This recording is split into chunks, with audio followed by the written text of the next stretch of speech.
On the morning of April 19th, 1775, the darkness over Massachusetts carried more than the coming dawn. It carried the weight of a nation yet unborn.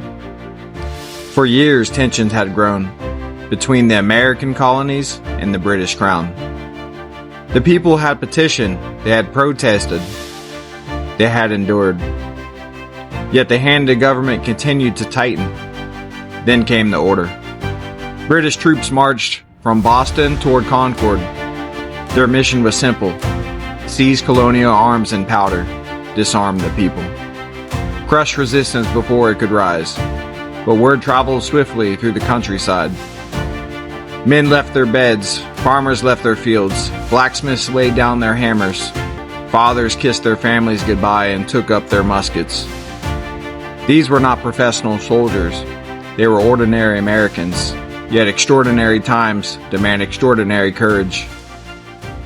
As the British column approached the village of Lexington, they found a small band of militia standing upon the green.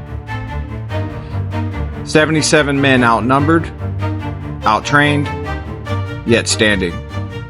Captain John Parker gave his famous command: "Stand your ground, don't fire unless fired upon. But if they mean to have a war, let it begin here." The morning air was still. Then the shot rang out. No one knows who fired the first. History simply remembers it as the shot heard around the world. Musket fire erupted across Lexington Green.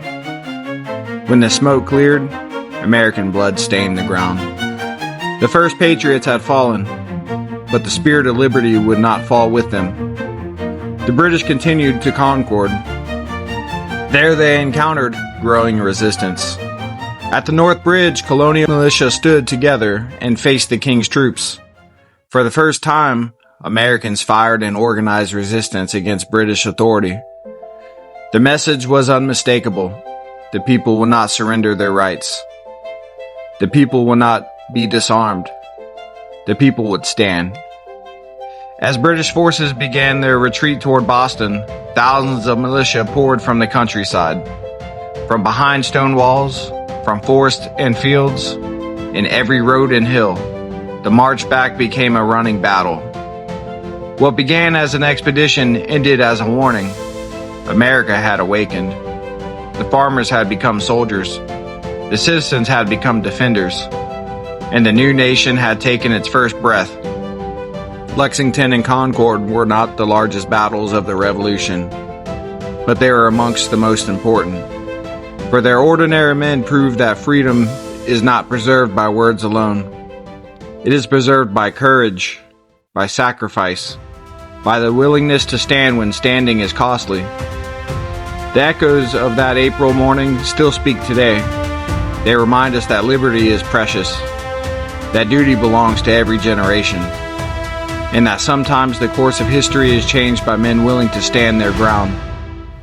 On Lexington Green, at the Concord Bridge, the American Revolution began, and the world would never be the same.